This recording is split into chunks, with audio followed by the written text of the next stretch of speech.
आज आप सीखेंगे अ और आ की मात्रा में अंतर, इन दोनों में क्या डिफरेंस होता है। शुरू करते हैं। यहाँ पे है अ और इस साइड है आ। अ में कोई मात्रा नहीं होती, मतलब अ में बिना मात्रा वाले शब्द या फिर कह सकते हैं कि अमात्रिक शब्द आते हैं। और ये है आ और यहाँ पे दी हुई है ये है आ की मात्रा, जो कि अक्षर के बाद में लगाई जाती है इस प्रकार से, जैसे क के बाद में, पहले नहीं बाद में, ये हो गई का। इस तरह से आगे देखते हैं। इसको बोलते समय दबाव कम लगता है। इसको मतलब अ जिसमें बिना मात्रा वाले शब्द आते हैं ना, उसको बोलते समय दबाव कम लगता है, थोड़ा प्रेशर कम लगता है। जैसे कि हमें लिखना है कम, तो हम कम इस प्रकार से बोलेंगे। अगर हम इसको बोल देंगे कम, ये ऐसे नहीं बोलेंगे। अभी इस प्रकार से आ खींच के बोला जाता है। कैसे? जैसे हमने लिखा यहाँ पे ये आ म, आम, इस तरह से बोलेंगे हम, ऐसे नहीं बोलेंगे आम। आम इसी प्रकार से हमने बोलना है काम, काम, इस तरह से।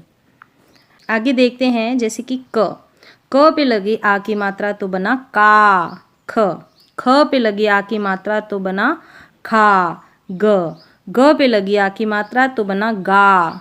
घ पे लगी आ की मात्रा तो बना घा। च पे लगी आ की मात्रा तो बना चा। छ पे लगी आ की मात्रा तो बना छा। ज पे लगी आ की मात्रा तो बना जा। झ पे लगी आ की मात्रा तो बना झा। ट पे लगी आ की मात्रा तो बना टा। इस प्रकार से आप जो हिंदी के व्यंजन हैं उनका अभ्यास कर सकते हैं, सारे व्यंजनों का। आगे देखेंगे, जैसे कि ये है आधा क और ये अ। आधा क और अ मिलके ही पूरा क बनता है। आधा ख और अ मिलके पूरा ख बनता है। आधा ग और अ मिलके पूरा ग बनता है। हिंदी के जो सारे व्यंजन होते हैं उनमें अ इंक्लूड होता है, अ मिला हुआ होता है, तभी वो पूरे बनते हैं। और यहाँ है क पे लगती है आ की मात्रा तो बनता है का। ख पे लगती है आ की मात्रा तो बनता है खा। ग पे लगती है आ की मात्रा तो बनता है गा। इस तरह से आप इन दोनों की मात्राओं में अंतर समझ सकते हैं। आगे देखेंगे, अ और आ की मात्रा के शब्द, जैसे यहाँ पे लिखा क मकम। अब यहाँ पे क पे आ की मात्रा लगी तो का मकाम। ये है म न मन। म पे आ की मात्रा लगी तो बना मा न मान। द म दम। द पे आ की मात्रा लगी तो बना दा म दाम। यह है ब ल बल। ब पे आ की मात्रा लगी तो बना बा ल बाल। च र चर। च पे आ की मात्रा लगी तो बना चा र चार। ह ल हल। ह पे आ की मात्रा लगी तो बना हा ल हाल।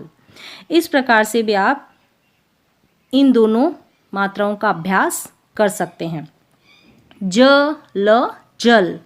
ज पे आ की मात्रा लगी तो बना जाल जाल। क र कर। क पे आ की मात्रा लगी तो बना का र कार। द ल दल। द पे आ की मात्रा लगी तो बना दा ल दाल। आगे देखते हैं, स र सर। अब इन दोनों ही अक्षरों पे आ की मात्रा लगी तो बना सारा सारा। जग जग। दोनों पे आ की मात्रा लगी तो बना जागा जागा। जल जल।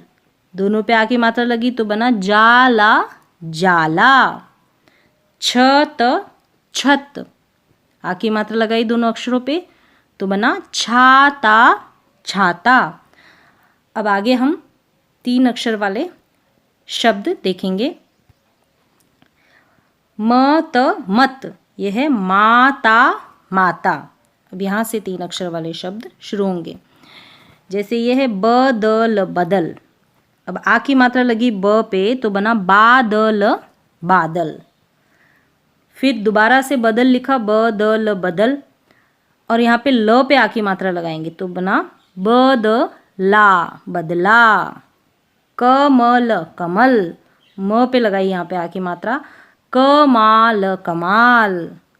वापस से कमल कमल, और यहाँ पे ल पे आ की मात्रा लगाएंगे, कमला कमला, जो कि एक नाम है।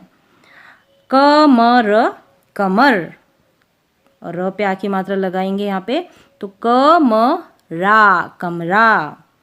चमक चमक, क पे लगाएंगे आ की मात्रा तो चमका चमका।